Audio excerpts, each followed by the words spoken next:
I remember one of the ulama who mentions a very interesting story.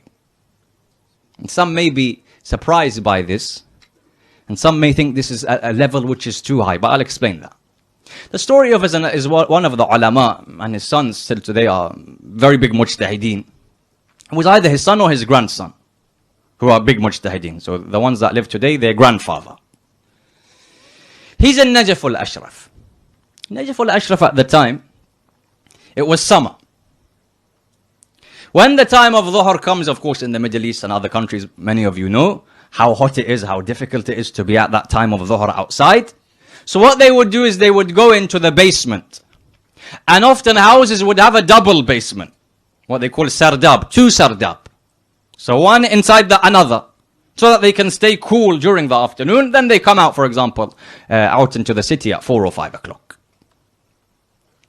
This Sayyid, he said, for some reason or another, I had to go out for something important at the peak of the time of Dhuhr. So I'm walking in the streets. Naturally, no one is there. Everyone is inside. 40, 45, 50 degrees. Everyone is inside. So as I'm walking, no one is there. I see that there's the local masjid where people normally pray.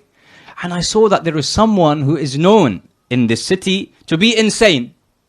He's known to be Majnoon. This person has entered into that masjid.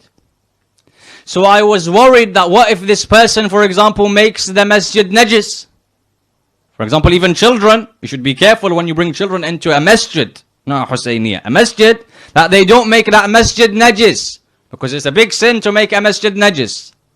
As we know that if, for example, Salatul Jama'ah is going on, and there is some sort of najasa in the masjid, I give preference to removing that najasa, then I will join Salatul Jama'ah. The preference is to make the masjid tahir.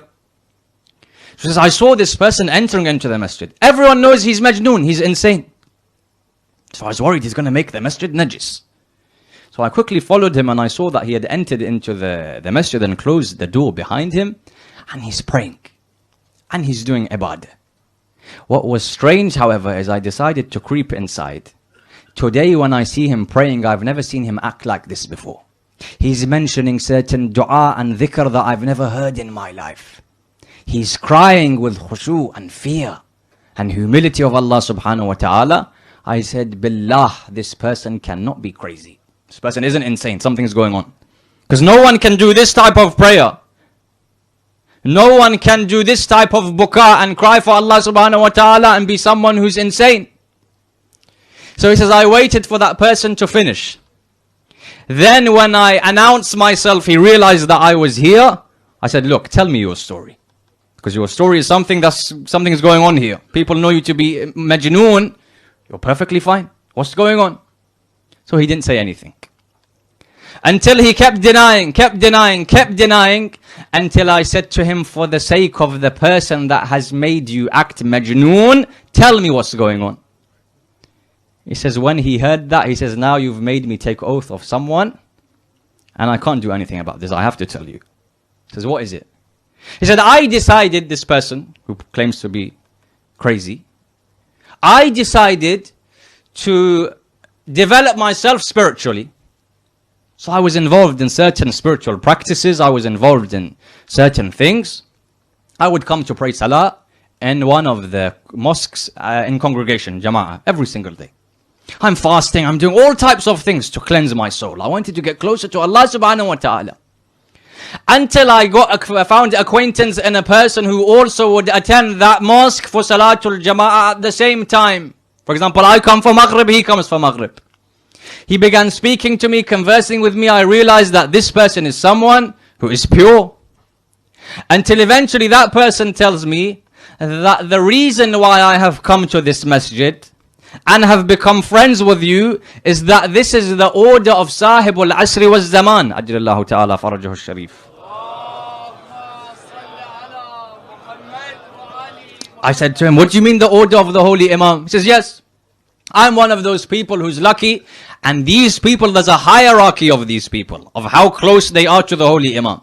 He says, I'm one of those people that's lucky enough to visit him often. He may not be the closest, but sometimes he allows me to go and see him and visit him. He told me to visit you, become friends with you, and help you on this spiritual path. So I said, really, you see Sahibul Asr? And I mentioned a few nights ago, these people are amongst you. You don't realize who they are. That's why the scholars say, be careful to who you humiliate, who you disrespect. For sitting next to you could be a follower and someone close to Sahib Zaman, or even more. Sitting next to you could be the son of Zahra alayhi salam. What, he doesn't come to the majlis? We don't know who these people are. He said, the Imam told me to be close to you, to help you. So this person now has suddenly a desire. He says, you see the holy Imam? He says, yes. He says, can I ask you for one thing, which every mu'min would want to ask? He says, can I see him one day? He said, look, I'll take you to the place where he sometimes is. I will go in. I will ask. If he says yes, okay. If he says no, don't ask any questions. Don't say, why not this? Go. Okay. The first day we went, he entered in. I saw the whole place is covered in nur. He came out smiling. He says he's given permission. I came in. I saw the face radiant like a moon. I didn't have anything to say. I'm speechless. I just saw him. The Imam smiles at me and says, you got what you wanted. You didn't ask any questions.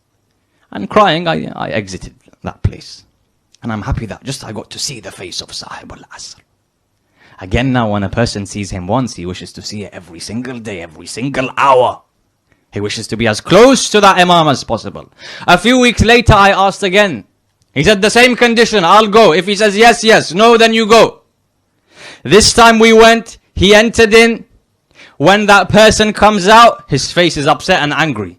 He said, the Imam didn't give permission, go from here. I said, I'm not going to fight with you. But tell me, what have I done during those few weeks? What were we talking about? The modesty of Musa alayhi salam. The way in which he lowers his gaze. The ways within which he takes care of this interaction. So this person enters, he asks Sahib Zaman, he comes out and he says, Sahib Zaman says, you were in the market one day? He says, no, I don't go to the market. He says, no, think. He says, yes, one day I was passing by the market. He said, you had seen a non-mahram? He said, yes. You looked at her once? Yes. What did you do then? He said, I lowered my gaze. He says, did you look at her a second time? He says, I put my face down. I said, yes. He said, Sahib Zaman says, the person that with his eyes looks at haram, how then can he see the face of Zahra alayhi salam? Some people think this is too high for me to act upon. This is too difficult. Remember once I mentioned this story and a very nice elderly man came to me laughing and said, if this is the criteria, then we have no chance. The thing is, no. When things are difficult, when I set the bar high, then I become something. People have this idea of I wish to be average. We don't want average. We want people that are able to see the face of Sahib Zaman when he's in ghaiba and in dhuhur. Why? Because their eyes would be lowered from that which is haram.